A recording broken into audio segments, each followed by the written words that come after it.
오늘 우리가 여호와의 일곱 영 네 번째 시간 모략의 영을 받으라, 이런 제목으로 하나님의 말씀 함께 나누실 텐데요. 먼저 우리 하나님의 말씀 함께 읽겠습니다. 이사야서 11장 1절로 2절, 고린도전서 2장 9절로 10절, 우리 두 군데 본문의 말씀 함께 읽겠습니다. 이사야 11장 1절로 2절 먼저 보시겠습니다. 시작. 이새의 줄기에서 한 싹이 나며 그 뿌리에서 한 가지가 나서 결실할 것이요, 그의 위에 여호와의 영, 곧 지혜와 총명의 영이요 모략과 재능의 영이요 지식과 여호와를 경외하는 영이 강림하시리니. 아멘. 고린도전서 2장 9절로 10절입니다. 시작.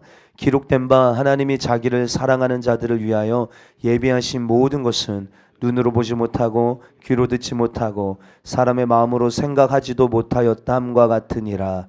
오직 하나님이 성령으로 이것을 우리에게 보이셨으니 성령은 모든 것 곧 하나님의 깊은 것까지도 통달하시느니라. 아멘. 아멘.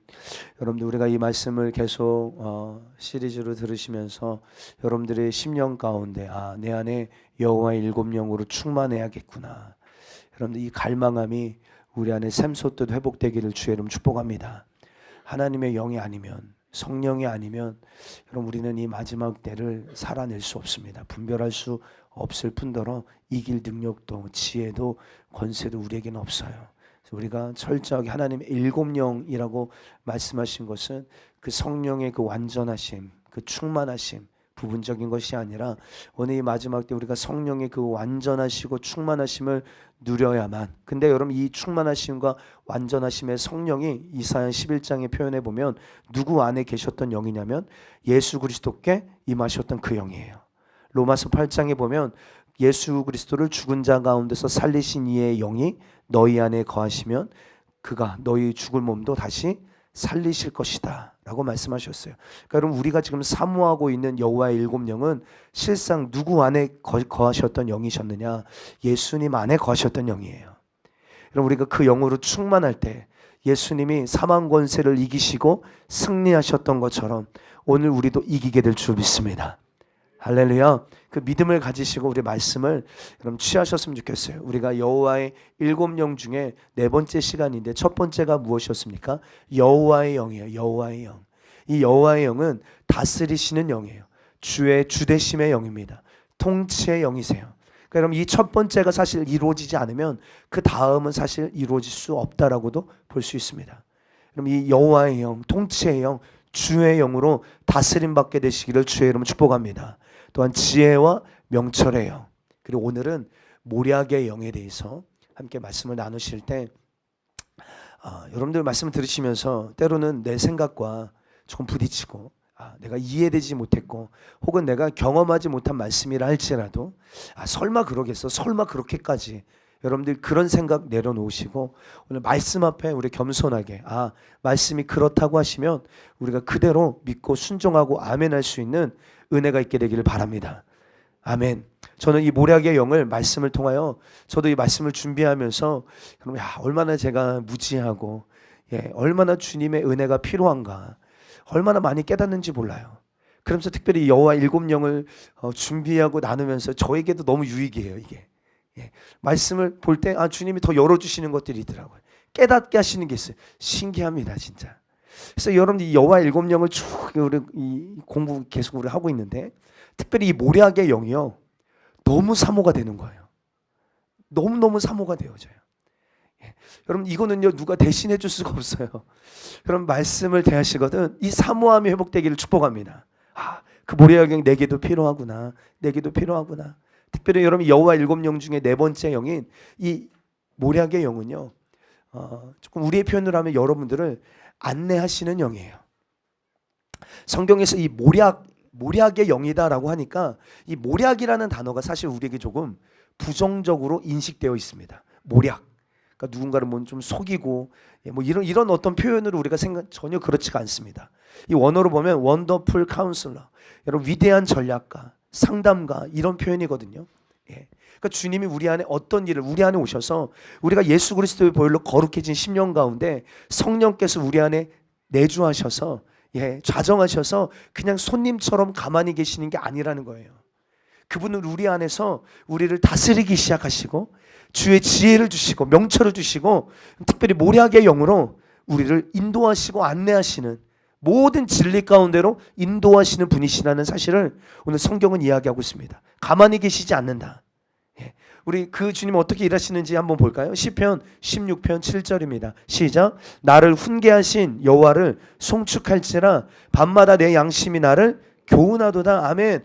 형 다윗이 놀라운 고백하고 있는데 나를 훈계하신 여호와를 내가 송축한대요. 훈계라는 단어와 송축하는 단어와 뭔가 되게 안 맞아 보이잖아요. 근데 다윗은 나를 훈계하신 여호와를 내가 송축합니다 라고 표현합니다.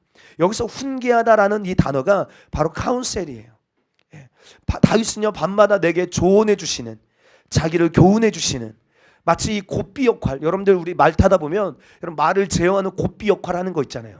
마치 그 곱비 역할에 대하여서 이야기합니다. 다시 말하여 모략의 영은요 우리 안에서 여러분들을 가르치시고 교훈하시고 안내하시는 영이시다 라는 것을 우리가 알 수 있어요. 여러분께서 모략의 영은요 우리가 무엇을 하고 무엇을 하지 말아야 될지 지시하시고 말씀해 주십니다. 그러므로 우리 모든 일상 가운데요 여러분 우리의 삶의 방향을 제시해 주세요. 할렐루야. 어쩌면 우리가 잘못된 방향으로 갈 수 있거든요.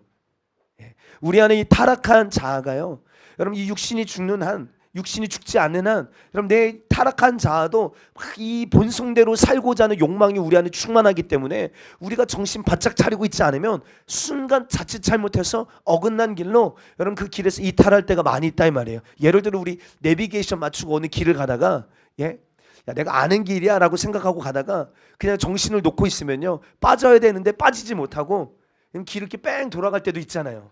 지금 빠져야 되는데 내비게이션에서 분명히 500m 전방에 우회전하셔야 됩니다. 안내했는데 내가 그 안내의 말을 잘 듣지 않고 그냥 아무 생각 없이 그냥 가다가 자칫 잘못해서 우리가 어긋난 길로 갈 수 있는 것처럼요.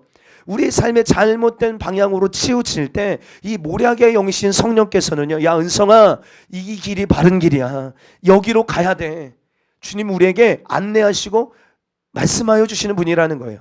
이사야 30장 21절입니다. 시작. 너희가 오른쪽으로 치우치든지 왼쪽으로 치우치든지 내 뒤에서 말소리가 내게 들려 이르기를 이것이 바른 길이니 너희는 이리로 가라 할 것이며. 아멘. 아멘입니다. 여러분 이것이 모략의 영이신 성령님이 우리 안에 오셔서 우리에게 행하시는 일입니다. 우리가 좌로나 우로나 치우칠 때 우리에게 우리 뒤에서 목소리가 들린다는 거예요. 우리 뒤에서 스승이 되셔서 목자가 되셔서 우리를 인도하시는 모략의 영이신 주께서 야 이것이 바른 길이야. 이 길로 가야 할 것이다. 그러니까 그럼 저는 이 말씀을 준비하면서도 제 안에 이 성령 하나님을 막 더욱 사모하고 갈망하게 되어져요. 여러분들 계속 제가 오늘 좀 말씀을 여러 군데 찾아볼 테니까요. 여러분 함께 잘 따라오시면서 말씀을 통하여 확증해 보시길 바랍니다. 사도행전 16장 6절 말씀 먼저 한번 읽어볼까요? 시작. 성령이 아시아에서 말씀을 전하지 못하게 하시거늘 그들이 부르기아와 갈라디아 땅으로 다녀가. 그러니까 말씀을 보니까요. 바울이 여러분들 이 전도 여행을 떠납니다. 근데 전도 여행을 떠날 때 자기가 그냥 가고 싶어서 떠난 게 아니에요. 우리가 아시는 것처럼 여러분 안디옥 교회가 바울과 바나바를 여러분 따로 불러 세워서 이들을 선교하는 일에 파송하는 일을 세웁니다. 근데 성령께서 그들을 지목하셔서 내가 시키는 일을 위하여 이들을 따로 구별해라. 그러니까 여러분 이 전도 여행을 시작하게 하시는 이가 누구시냐면 성령님이세요. 아멘. 그리고 그들을 위하여서 교회는요 기도합니다. 왜요? 자기들의 능력으로 이들을 지원해주고 후원해주고 뭔가 동역할 수 있는 능력이 없잖아요. 그래서 성령께 의탁했다라는 표현이 나와요. 이들을 주님께 맡겨드렸다는 거예요. 주님이 책임져 주셔야 합니다. 주님이 해결해 주셔야 합니다. 이들의 안내자가 되시고 이들의 공급자가 되시고 이들의 보호자가 되어 주셔야 합니다. 누구께 맡겼다고요? 성령님께요. 안디옥 교회가 바나바와 바울을 파송하는데 성령님께 맡깁니다. 그래서 이 전도 여행을 떠나요. 그런데 오늘 이 금방 말씀해 보면 성령이 아시아에서 말씀을 전하지 못하게 하세요. 이 바울과 바나바, 바울과 실라, 예, 이 디모데가 아시아로 말씀을 전하러 가고 싶었지만 성령께서 뭐 하셨다고요? 금지시키셨다고요. 전하지 못하게 하셨다고요. 막으셨대요. 그리고 이어서 7절 8절에 보니까 무시아 앞에 이르러 비두니아로 가고자 애쓰되, 바울이 뭐예요? 비두니아 이 지역, 비두니아 지역은요 서아시아 북쪽을 이야기합니다. 그쪽으로 가고자 애씁니다. 그런데 예수의 영이 누구세요? 성령님이시죠? 이 성령님이 허락하지 않으셨대요. 여러분들 비두니아로 가는 것을 허락하지 아니하신 이 성령이요 모략의 영이세요. 예. 여러분 모략의 영은요 우리가 하나님의 뜻 가운데 바른 방향으로 나아갈 수 있도록 도우시는 성령의 역사인 줄 믿습니다. 여러분 성령님 우리 안에 내주하시기 시작하실 때 여러분 우리의 삶에 나타나는 가장 아주 급격한 변화가 있다면 그것은 성령의 인도하심을 받는 삶이에요. 예. 사모하게 되길 주님 축복합니다. 아멘. 우리 이런 찬양 있죠. 찬송가에 우리 한번 불러볼까요? 선한 목자 대신, 선한 목자 대신 우리 주 항상 인도하시고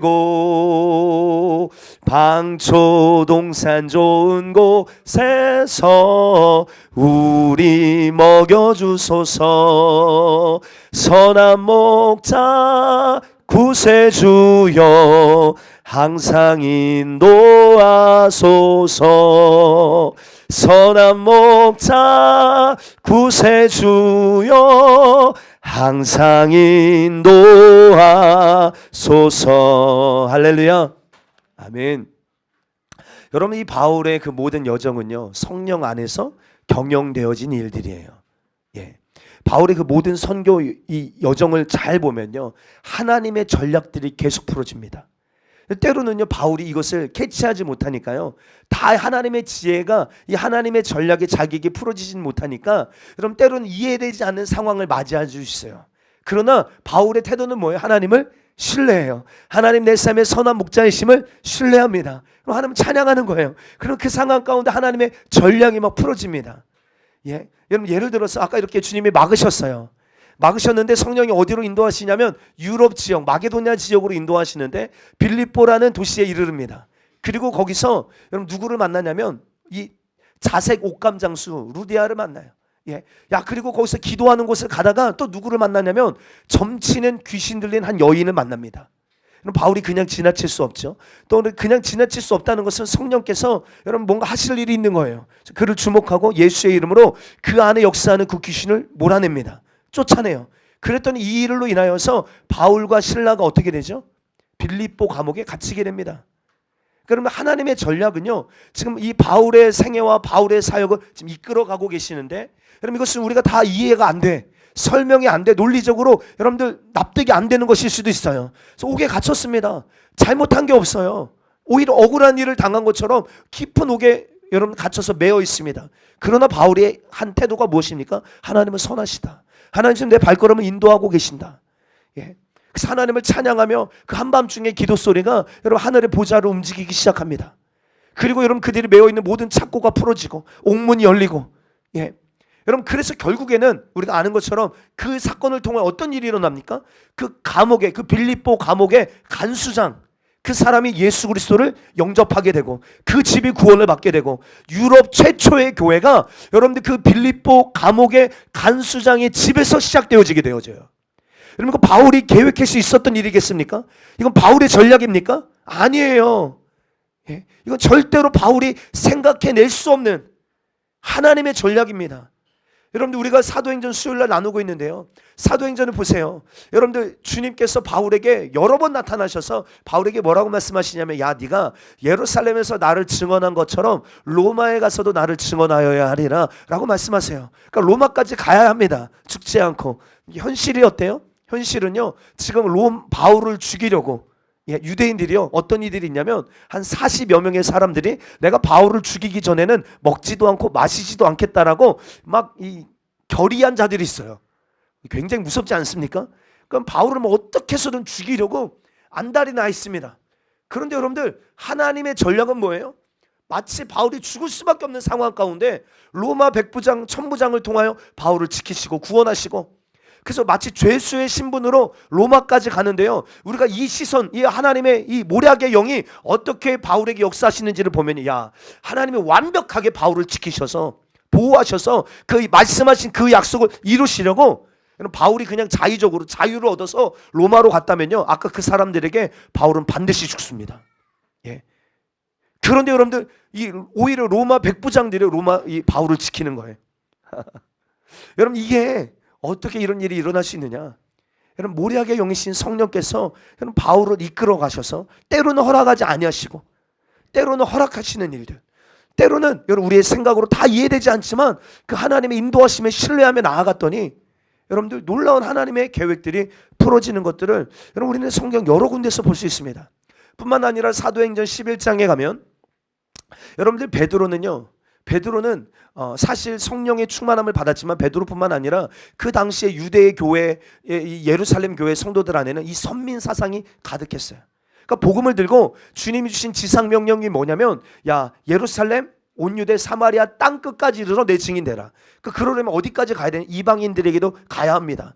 근데 여러분들 이 유대교에서 이제 개종된 거죠. 쉽게 말하면 이제 여러분 유대인들인 여러분 이 교회가 이방인들에게로 안 가는 거예요. 사도행전 11장에 보면 바울이 요빠에서 기도하다가 한 환상을 봅니다. 비몽사몽간에 한 환상을 보여. 하늘에서 보자기 같은 한 그릇이 내려와서 그 안에 있는 부정한 짐승을 주님이 잡아 먹으라는 거예요. 주님, 제가 지금까지 그런 적도 없고 그렇게 할 수 없습니다. 주님이 그렇게 주님께 말하자 하나님께서 베드로에게 뭐라고 말씀하세요? 야, 내가 깨끗한 것을 네가 부정하다고 하지 마라. 주님이 3번씩이나 이 환상을 보여주시고 나자마자 어떤 일이 있냐면 사도행전 11장 11절 12절입니다. 시작. 마침 세 사람이 내가 유숙한 집에 서 있으니 가이사랴에서 내게로 보낸 사람이라 성령이 내게 명하사 아무도 의심도 말고 함께 가라 하시매 이 여섯 형제도 나와 함께 가서 그 사람의 집에 들어가니. 아멘. 성령께서 그 순간에 베드로에게 뭐라고 말씀하세요? 내게 명하사 야, 아무 의심하지 말고 그들 따라가. 성령께서요 베드로에게 야, 그들과 함께 가는 것을 주저하지 마 라고 일러주십니다. 그래서 그 자기를 데리러 온 사람을 쫄래쫄래 따라가요. 어디 따라갑니까? 가이사랴 고넬료 집으로. 고넬료는요 이방인입니다. 그래서 여러분 유대인들은요 이 철저한 선민 사상 때문에 이방인들과는 말도 섞지 않고 여러분들 그 집에 들어가지도 않고 함께 식탁 교제도 하지 않아요. 근데 지금 성령님이 가라고 하신 거잖아요. 성령님이 가는 걸 주저하지 마라 라고 하셨잖아요. 의심하지 마라고 하셨잖아요. 베드로가 순종해서 갑니다. 그래서 고넬료 집에 들어갔더니 고넬료가 들어가자마자 엎드려서 주의 종을 영접하고 막 말씀 받기를 얼마나 사모하는지 베드로가 말씀을 전하는데 성령이 임하시는 거야. 깜짝 놀랍니다. 몰려. 야, 이방인에게도 성령이 임하시는구나. 예? 이방인에게도 성령이 임하시는구나. 그래서 이 사도행전 11장 내용은 뭐냐면 이 베드로가 여러분 예루살렘 교회 가서 자기를 해명하는 거예요. 예? 야, 내가 하고 싶어서 한 게 아니야. 성령이 가라고 하셔서 가서 내가 복음을 전했는데 그들에게 성령 임하시는 것을 내가 어찌 막겠느냐. 하나님이 하시는 일을 내가 어찌 막겠느냐. 그러니까 지금 하나님의 전략이 누구에게 풀어진 거예요? 베드로에게 풀어진 것입니다. 이 일은요 여러분 예루살렘 교회 안에 있었던 이 이방인들을 향한 선민 사상이 완전히 깨지는 여러분 놀라운 역사였어요.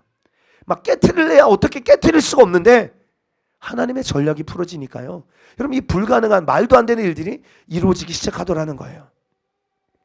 여러분 시편 기자가 이렇게 표현합니다. 보배로우신 주의 생각이 어찌 그리 많은지요. 우리도 한번 선포해 볼까요? 보배로우신 주의 생각이 어찌 그리 많은지요. 할렐루야. 여러분 다시 뭐라고 말합니까? 바다의 모래보다 더 많은 주님의 생각을 찬미합니다. 우리 시편 139편 17절 18절 함께 있습니다. 시작. 하나님이요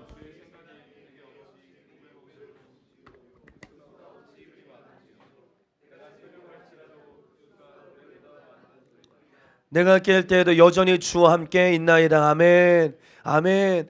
여러분 놀라운 고백이죠. 아침에 자리에서 깰 때에도 여전히 셀 수가 없는 주님의 생각이 나와 함께 있다라고 말하면서 믿으십니까? 아멘. 여러분 이 시편 기자의 감격이 우리 안에도 있게 되기를 주 여러분 축복합니다. 주의 생각이 내게 어찌 보배로우신지요. 근데 그 보배로운 생각이 어찌 그리 많으신지요. 내가 세려고 한다 할지라도 셀 수 없는 그 수가 모래알보다 많습니다. 주님. 주님 우리를 향하신 주님의 그 수많은 보배로운 생각을 언제나 우리에게 알 수 있게 하시는 영이 있어요. 그분이 모략의 영이신 성령님이신 줄 믿습니다. 예. 여러분 또 시편 33편에 보면 이런 말씀이 있어요. 여호와의 계획은 영원히 서고 그의 생각은 대대에 이르리로다. 사람이 마음으로 자기의 길을 계획할지라도 그 걸음을 인도하시는 이는 여호와시니라. 여러분 모략의 영이신 성령님은요, 하나님이 우리를 향하여 예비하신 일들을, 계획들을 우리에게 알게 하시는 분이세요. 하나님의 그래서 나침판이며 우리의 인생의 구체적인 방향을 제시하시는 분이 바로 모략의 영이신 성령님이십니다. 예. 여기는 한번 읽어볼까요? 시편 73편 24절입니다. 시작. 주의 교훈으로 나를 인도하시고 후에는 영광으로 나를 영접하시리니. 아멘. 다윗이 뭐라고 말합니까? 주의 교훈으로 나를 인도하시고. 이 교훈이 뭐라고요? 카운셀. 예. 모략의 영입니다. 주의 교훈으로 나를 인도해 주시고 마침내 나를 주님의 영광에 참여시키실 줄 나는 뭐 한다는 거예요? 믿는다는 거예요. 너무 확신에 찬 고백 아닙니까? 뭔가 다윗의 확신이 느껴지지 않아요? 예? 주의 교훈으로 나를 인도해 주시면 내가 반드시 나를 마침내 주님의 영광에 참여하게 하실 줄 나는 믿습니다. 근데 여러분 이 확신은요, 그냥 갑자기 주어진 게 아니에요. 여러분 이런 확신 있으세요? 주의 훈계로 나를 인도하시면 내가 후에 반드시 주의 영광에 참여하게 될 줄 여러분 확신하십니까? 아멘이시죠? 그럼 사람의 지혜, 사람의 교훈을 쫓지 마시고 우리는 주님의 교훈을 사모해야 될 줄 믿습니다. 근데 이 교훈이 그냥, 이 확신이 그냥 생긴 게 아니라는 거예요. 저절로 주어진 게 아닙니다. 다윗은요, 누구보다 여호와의 말씀을 간절히 바라고 기다리고 사모하는 사람이었어요. 오후 예배 때도 나누겠지만 정말 하나님의 말씀으로 내 삶을 교정받기를 너무 원했던 사람이에요. 한번 보실까요? 시편 130편 5절로 7절입니다. 시작. 나 곧 내 영혼은 여호와를 기다리며 나는 주의 말씀을 바라는도다. 파수꾼이 아침을 기다림보다 내 영혼이 주를 더 기다리나니 참으로 파수꾼이 아침을 기다림보다 더하도다. 아멘. 너무나도 아름답고 놀라운 믿음의 고백이에요.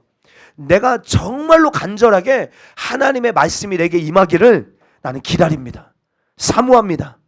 그러면서 이런 표현합니다. 너무 피곤을 이기지 못하는 파수꾼. 여러분 파수꾼이 뭐 하는 역할인지 아시죠? 예. 파수꾼이 아침 해가 떠올라서 잠자리에 휴식을 취하러 들어가는 그 시간보다 내가 더 원한다는 거예요. 전 이 말씀 보면서 군대에서요, 여러분들 그 새벽 2시간마다 이 보초를 쓰잖아요. 우리 군대 갔다 오신 우리 형제분들은 다 아시는데, 그러면요, 빨리 들어가서 그 모포 속에 들어가서 빨리 자고 싶은 그 갈망함이 얼마나 큰지 모릅니다.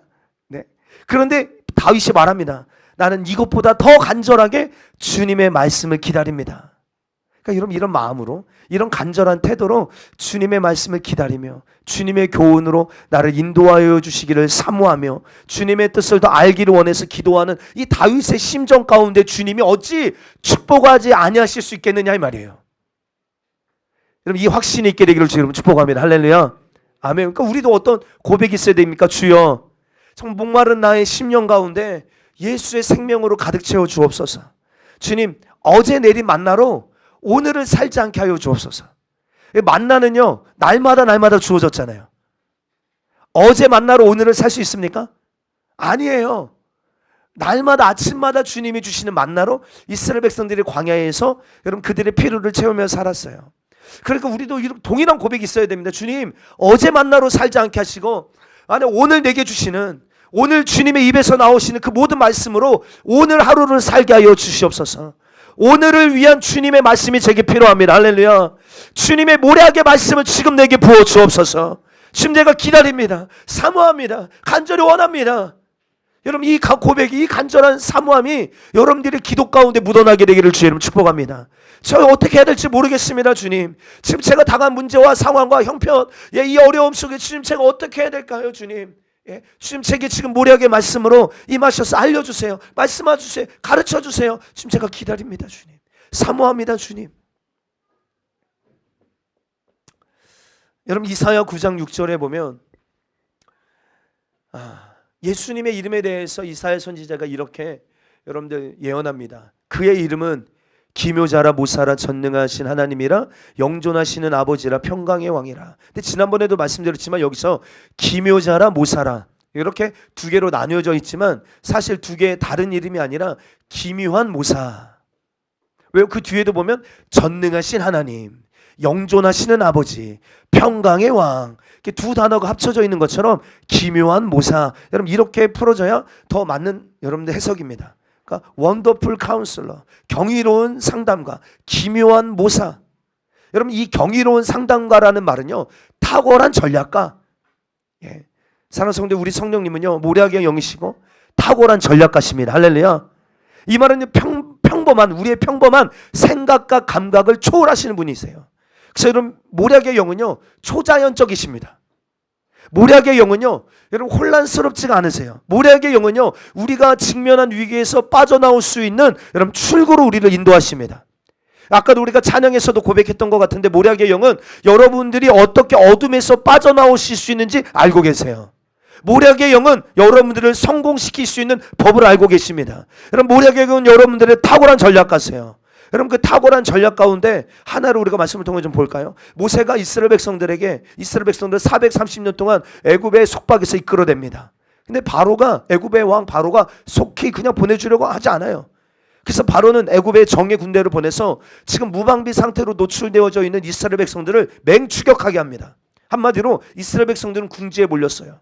그들 앞에 눈앞에는 홍해가 펼쳐져 있고 그들의 뒤에는 그들을 향하여 돌진하고 있는, 마치 천둥 소리가 같은 이 말발굽 소리와 전차 소리가 막 가득한 상황입니다. 여러분 한번 상상해 보세요. 여러분 앞에 뒤에 우리 이걸 진퇴양난이라고 하잖아요. 앞으로도 갈 수 없고 뒤로도 갈 수 없고 사면초가입니다. 그러자 이스라엘 백성들이 한 것이 무엇입니까? 하나님을 향하여 원망의 부르짖음이 있었어요. 근데 우리는 기억해야 됩니다. 지금 이 길로 인도하시는 분이 누구세요? 성경 여러분 출애굽기를 자세히 보면요, 지금 여기로 인도하셔서 요 바닷가에 장막을 치게 하신 분이 성령님이세요. 하나님이십니다. 지금 이 길로 인도하여 오신 분이 성령님이시라 이 말이에요. 그러니까 우리는 탁월한 전략가이신 성령님을 인정하고 신뢰하며, 그래서 성경이 이렇게 말합니다. 낮에는 구름 기둥, 밤에는 불 기둥으로 그들의 길을 인도하여 주셨대요. 아멘이시죠? 아멘. 인도하여 오신 곳이 지금 홍해 앞바다, 그 바닷가에 진을 치게 하신 거예요. 앞으로도 갈 수 없고 뒤로도 후퇴할 수 없는 여기로 인도하신 탁월한 전략가. 근데 이것을 이스라엘 백성들이 모르니까 뭐예요? 원망하며 하나님을 불평합니다. 부르짖어요.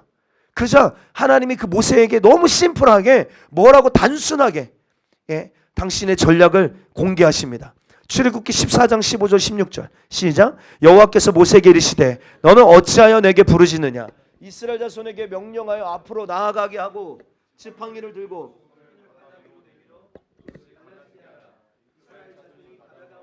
마른 땅으로 행하리라. 아멘. 탁월한 전략가이신 주님은 모세에게 뭐라고 말씀하세요? 야, 네 손에 있는 그 지팡이를 물 위로 내밀어라. 밤새도록 동풍이 불어서 홍해를 갈라지게 하시고 그들이 그 홍해 그 마른 땅을 건너게 하십니다. 와, 여러분 사람의 전략으로는 상상할 수도 없는, 우리 생각을 초월하신 하나님의 전략이죠.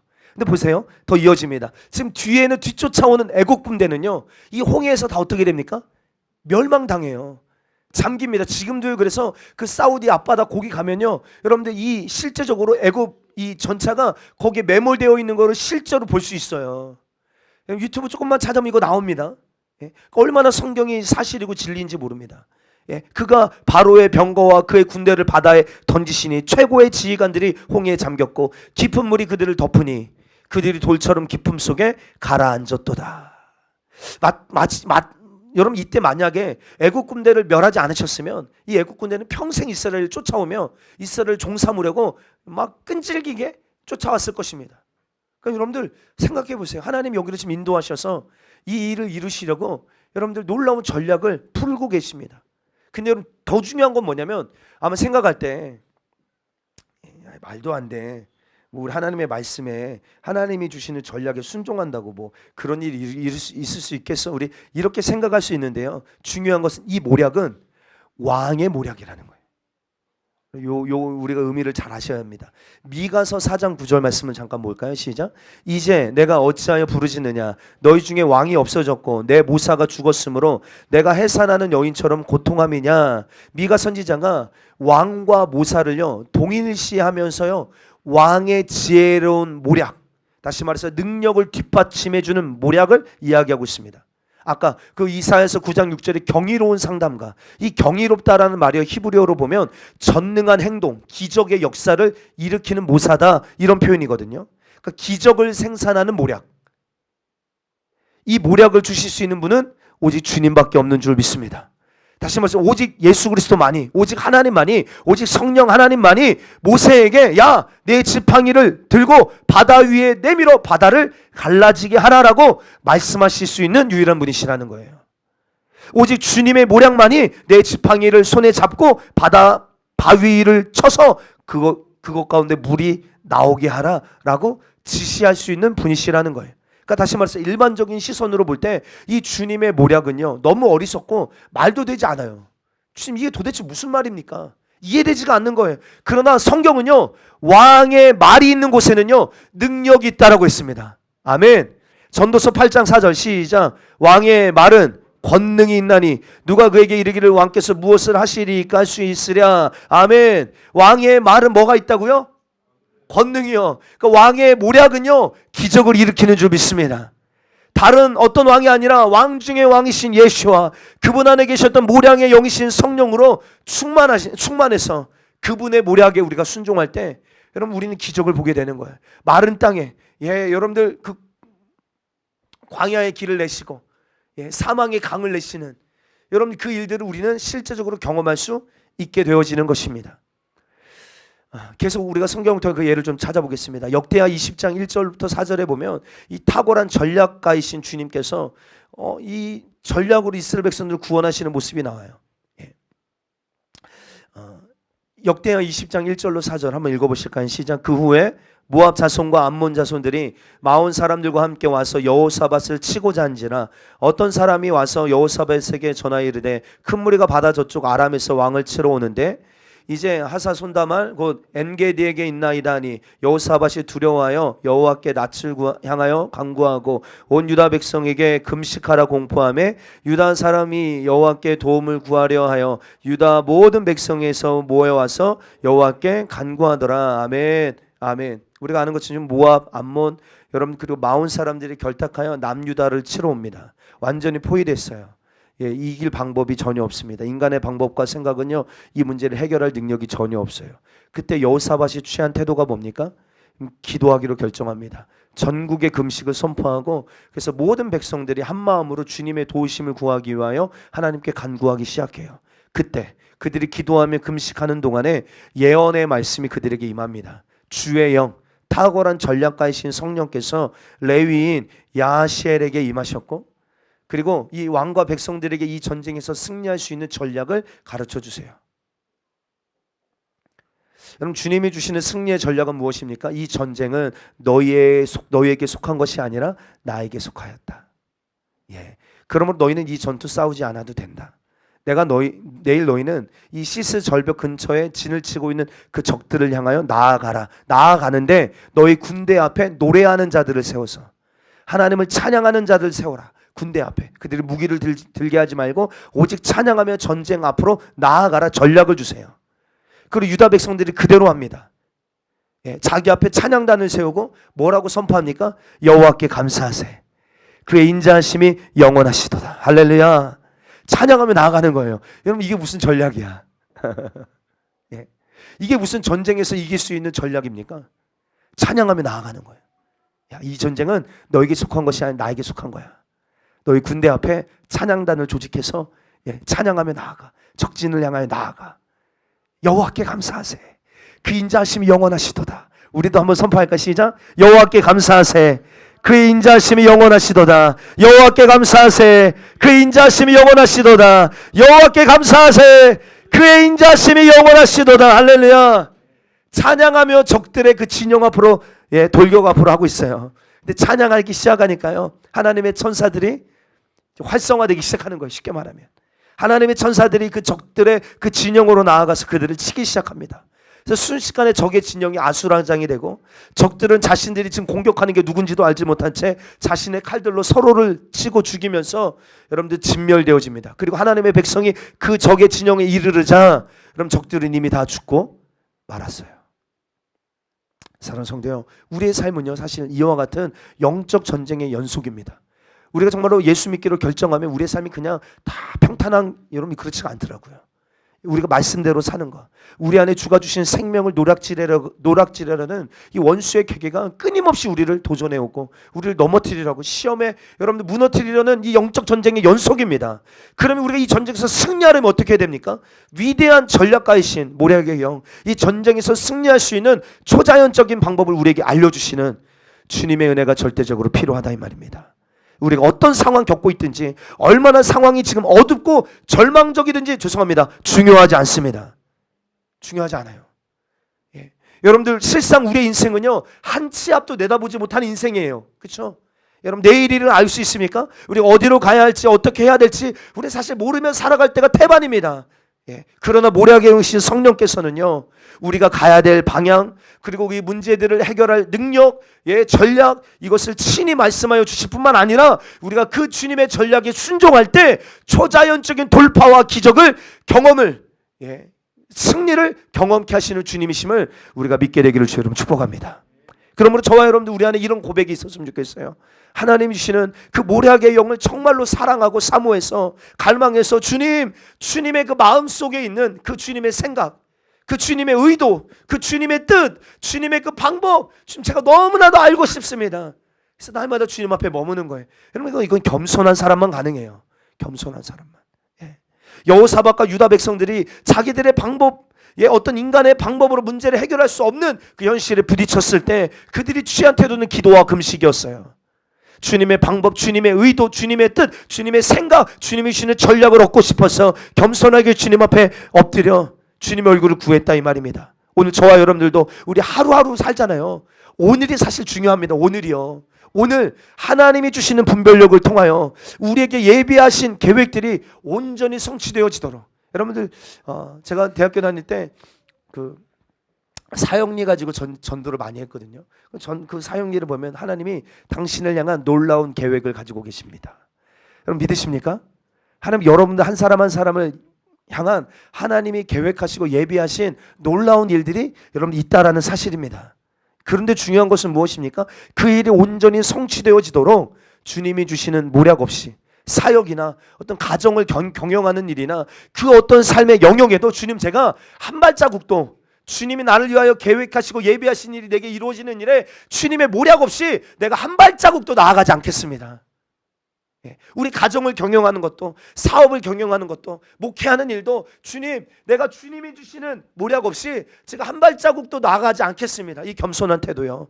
우리가 날마다 취하며 나아갈 때 주님이 우리의 삶을 얼마나 귀하게 여겨주실까요? 그래서 오늘 본문에 기록된 바 하나님이 자기를 사랑하는 자들을 위하여 예비하신 그 모든 것은, 고린도전서 2장 9절부터 보면요, 눈으로 보지도 못하고 귀로 듣지도 못하고 사람의 마음으로 생각하지도 못한 담과 같으니라. 그러나 오직 하나님이 성령으로 이것을 우리에게 보이셨으니 성령은 모든 것, 하나님의 깊은 것까지도 통달하시느니라.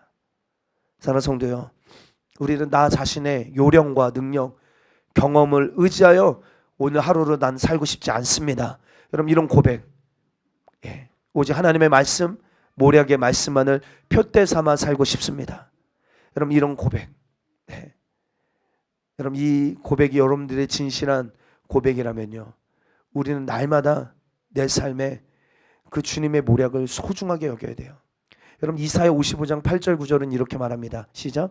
이는 내 생각이 너희의 생각과 다르며 내 길은 너희의 길과 다름이니라. 여호와의 말씀이니라. 이는 하늘이 땅보다 높음같이 내 길은 너희의 길보다 높으며 내 생각은 너희의 생각보다 높음이니라. 아멘. 여러분, 이 말씀에 동의하시죠? 내 판단, 내 경험, 내 능력, 내 방법, 내 생각, 내 지혜요, 정말 아무것도 아닙니다.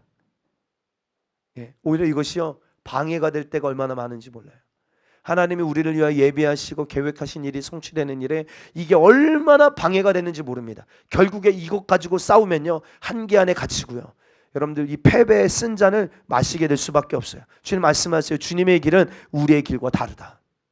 주님의 방법은 우리의 방법과 다르다. 주님의 생각은 우리의 생각과 다르다. 이는 하늘이 땅보다 높음같이 내 길은 너의 길보다 높으며 내 생각은 너의 생각보다 높음이니라. 이 사실 진짜 동의한다면요, 이 고백이 있어야 합니다. 주님, 내 삶의 그 모든 영역 가운데 주님 주시는 모략 없이 제가 한 발자국도 나서지 않겠습니다. 사업하시는 분들, 정말로 가정을 경영하시는 분들, 어떤 내가 사역을 하는 그 모든 영역, 주님이 주시는 모략 없이 내가 한 발자국도 나서지 않겠습니다. 이 겸손한 태도요. 이것이 성령의 충만함, 성령의 통치하심, 인도하심, 이것을 받는 지름길이다 이 말입니다. 잠언 11장 14절, 지략이 없으면 백성이 망하여도 지략이 많으면 평안을 누리니라. 아멘. 여러분, 우리 인생을 살면서 우리가 넘어짐을 경험하고 싶은 사람이 얼마나 되겠어요? 실패를 경험하고 싶은 사람이 사실 얼마나 되겠습니까? 근데 지략이 없으면요, 모략이 없으면 망합니다. 다시 말해서 우리가 평안을 누리고 우리가 넘어짐을 피하기를 원한다면요, 하나님의 모략의 말씀을 따라가야 된다는 게 이 말씀의 핵심이에요. 정말 그렇게 살기를 원하시는가? 정말로 그렇게 살기를 갈망하는가? 하나님의 모략의 영, 성령 안에서 살아가는 사람만이 하나님이 지시하신 그 땅을 바라보며 자기를 구별하고 그날을 준비하고 지혜롭게 살아갈 수 있는 거예요. 그럼 주님의 모략, 여러분 말씀을 보면 볼수록 얼마나 사모함이 되는지 몰라요. 여러분, 마지막 주님 다시 오시는 그 일도요, 우리에게는 그날이 도적같이 임하면 안 되는 줄 믿습니다. 아멘. 아멘. 하나님 그날에 대한 계시들이 계속 우리에게 풀어지게 하여 주시고, 그때와 시기에 대하여 우리에게 더 알게 하여 주셔서 우리가 준비된 모습으로 주님 만나야 되잖아요. 할렐루야. 아멘이잖아요. 여러분들 우리 안에 그 지략이 없어요. 모략이 없습니다. 주님이 알려주셔야 돼요. 신부단장을 위하여 우리가 어떻게 해야 될지 주님 일러주셔야 된다고요. 알려주셔야 된다고요. 그러려면 우리는 더 겸손해야 합니다. 여호와를 더 경외해야 돼요. 여러분, 이 모략이라는 말에는요, 비밀스럽게 임하는 지혜의 말, 이런 의미가 있어요. 하나님은요, 주님이 거하시는 당신의 장막 가운데, 다시 말해서 예수의 보혈로 거룩해진 우리의 심령 가운데 하늘에 속한 지혜와 그 모략의 말씀들을 은밀히 풀어주기를 주님 너무나도 원하세요. 하나님의 그 깊은 생각, 그 비밀한 생각이 여러분 우리에게 부어지는 것보다 놀라운 일이 어디 있겠어요? 원하지 않으세요? 아멘. 시편 기자가 뭐라고 말합니까? 시편 25편 14절 시작. 여호와의 친밀함이 그를 경외하는 자들에게 있으며 그의 언약을 그들에게 보이시리로다. 아멘.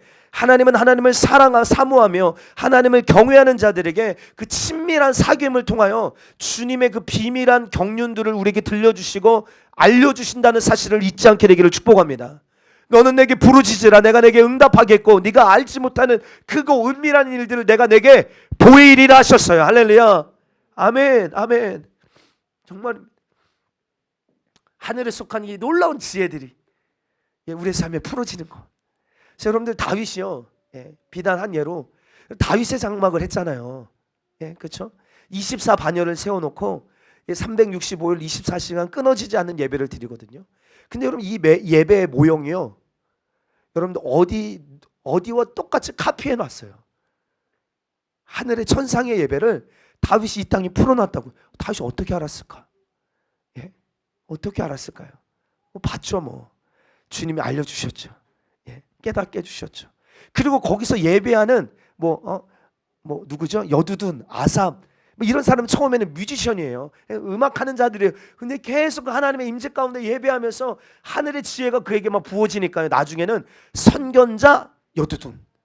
그러니까 보는 거예요. 씨어 듣는 거, 듣고 보고 말하는 자. 하나님 그렇게 막 사람을 막 바꾸시는 거예요. 그럼 이게 성령이 하시는 일입니다. 여러분들, 우리는 하늘의 지혜가 필요합니다. 할렐루야. 아멘. 하나님의 그 깊은 생각이요, 우리를 향하신 하나님의 그 놀라운 계획이요, 하나님 우리에게 부어주시고 가르쳐주시고 알게 하여 주옵소서. 이것보다 중요한 게 없다고 저는 봐요. 그럼 예수님의 제자들도 이제 거의 다 끝났습니다. 3년 반 동안 예수님을 따라다닙니다. 그러나 이 성령 충만함이 없을 때는요, 예수님의 그 십자가의 죽으심이, 부활하심이 뭘 의미하는지 전혀 몰라요. 3년 반 동안 그렇게 예수님을 쫓아다녔는데 전혀 몰라요. 여러분, 이런 영적 한계 때문에 부활하신 예수님을 제자들이 봤음에도 불구하고 베드로와 제자들은 여전히 여러분들 그 뭔가 기쁨이 없어요. 그리고 디베랴 바닷가의 고기잡이의 모습으로 돌아가 버립니다.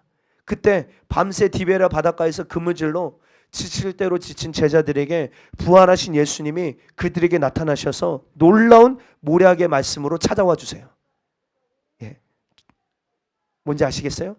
저 멀리 바닷가에서 주님의 목소리가 들려요. 야, 그물을 배 오른편으로 던져라. 그물을 배 오른편으로 던져라. 라고 말하는 소리를 제자들이 듣습니다. 밤새도록 그물질했는데 잡은 것이 없는, 여러분들 이 어부 출신이잖아요. 아마 이 주님의 명령은 이해가 되지 않는 여러분 이야기일 수 있어요. 제자들은 머뭇거리며 결국에는 오른쪽으로 그물을 던졌는데 그 결과 그물을 들 수 없을 만큼 그물에 고기들을 가득 잡게 됩니다. 뭘 말씀드리려고 하냐면요, 모략의 말씀에 순종하는 순간 단 한 마리도 고기를 잡지 못했던 그 안타까움이 단번에 엄청난 수확의 기쁨으로 바뀌게 되었다는 거예요. 여기서 우리가 분명히 알 수 있는 것은, 여러분들 우리를 향한 귀한 교훈의 말씀은요, 하나님의 모략만이 우리에게 놀라운 열매를 가져다 주신다는 거예요. 기묘한 모사, 위대한 전략가이신 예수님의 말씀 그대로 따르는 인생에게는 언제나 예외 없이 넘치는 열매가 있다는 사실을 기억하고 이것을 사모하시길 주의 이름으로 축복합니다. 한 가지만 더 말씀드리고 기도하겠습니다. 가나안 땅 전역에요, 오랫동안 여러분 가뭄이 지속되는 때가 있었어요. 기근이 찾아왔습니다. 기근이 찾아오니까 많은 사람이 어디로 내려가냐면 그 당시에 양식이 많았던 애굽으로 내려가요. 그런데 그때 하나님께서 이삭에게 나타나셔서 이런 말씀을 하십니다. 우리 한번 읽어볼까요? 창세기 26장 3절 4절입니다. 시작. 이 땅에 거류하면 내가 너와 함께 있어 내게 복을 주고 내가 이 모든 땅에 너와 내 자손에게 주리라. 내가 내 아버지 아브라함에게 맹세한 것을 이루어 내 자손을 하늘의 별과 같이 번성하게 하며 이 모든 땅을 내 자손에게 주리니 내 자손으로 말미암아 천하 만민이 복을 받으리라. 아멘. 지금 상황은 어때요? 기근입니다.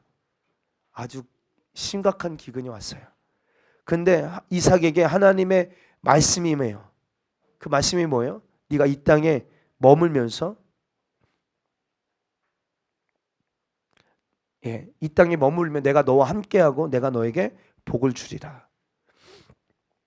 근데 여러분 이삭이 이 주님의 모략의 말씀에 순종했어요. 그랬더니 어때요? 땅을 팔 때마다 물이 나와요. 사람들이 이해할 수 있을까요? 아무도 물을 발견하지 못해요. 기근이니까 여러분 땅에 여러분 물이 메마른 거잖아요. 깊이 아무리 파도 물을 얻을 수가 없어요. 근데 이삭이 그들 옆에 바로 땅에 이 물을 파면 여러분들 우물이 터져 나오는 거예요. 물이 나오는 것입니다. 그럼 그 기간 동안 모든 사람은요, 기근이 너무너무 심해서 농사를 다 망칩니다. 근데 이삭에게는 뭐가 있어요? 하나님이 주시는 모략이 있어요. 그 모략이 뭡니까? 이삭아, 이 땅에 네가 머물러 있으면, 네가 나를 신뢰하고 나를 의지하여 이 땅에 머물러 있으면 내가 너와 함께 있어서 내게 너에게 복을 주겠다라고 하신 말씀이 있잖아요. 그 말씀을 붙들고 이삭이 순종합니다. 그래서 심한 기근과 가뭄은 가운데 여러분들 이삭은요, 그 땅에서 농사하여 그 해에 100배나 얻었고, 성경이 말해요. 다 기근으로 메말았는데 이삭에게는요 100배나 얻었고, 여호와께서 복을 주심으로 그 사람이 창대하고 왕성하여 마침내 거부가 되었다.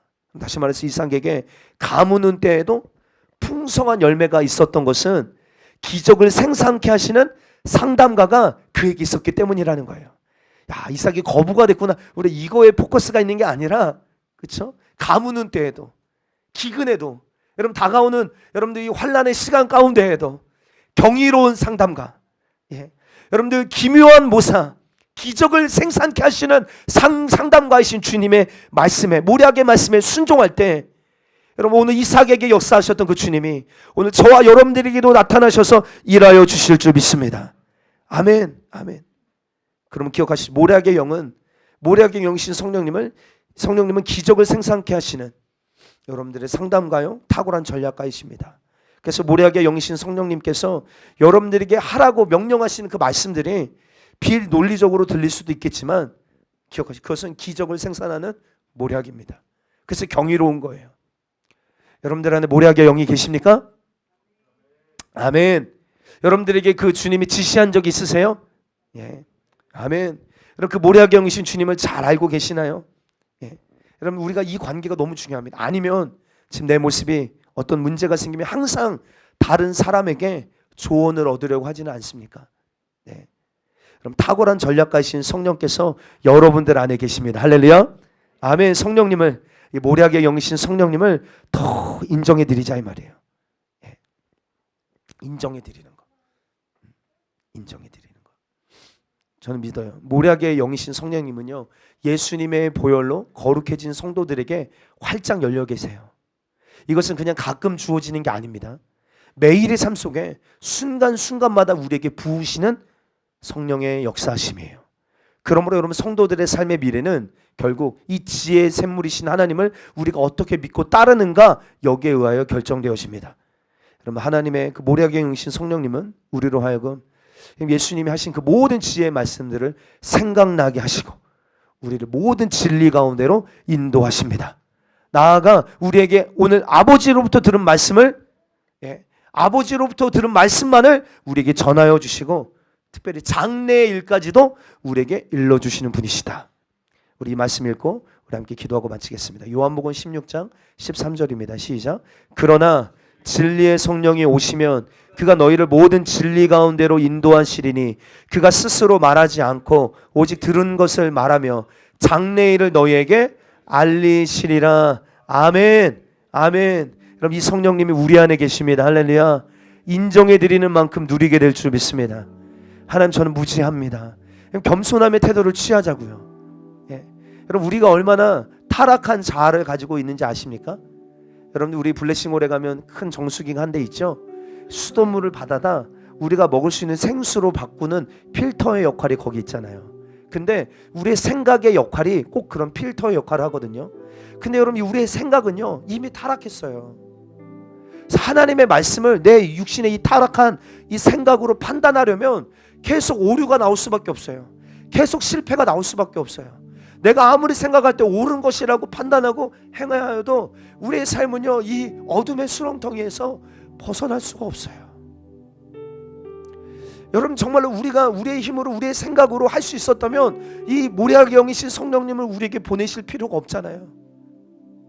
근데 이 성령을 보내셔서 여러분, 순간순간마다 아침마다 때때로 우리에게 가르치시고 교훈하시고 부으셔서 하나님, 우리를 향하신 하나님의 그 놀라우신 계획이 무엇인지, 그 하나님의 놀라운 전략이 무엇인지 알게 하시고 깨닫게 하시고, 그럼 우리를 인도하기를 지금도 너무나도 원하고 계시는데 우리가 그 주님을 찾지 않고요 여전히 어쩌는 내 경험, 내 생각, 때로는 사람들의 조언을 얻으려고 쫓아다니는 우리의 발걸음이 너무 분주하지 않냐 이 말입니다.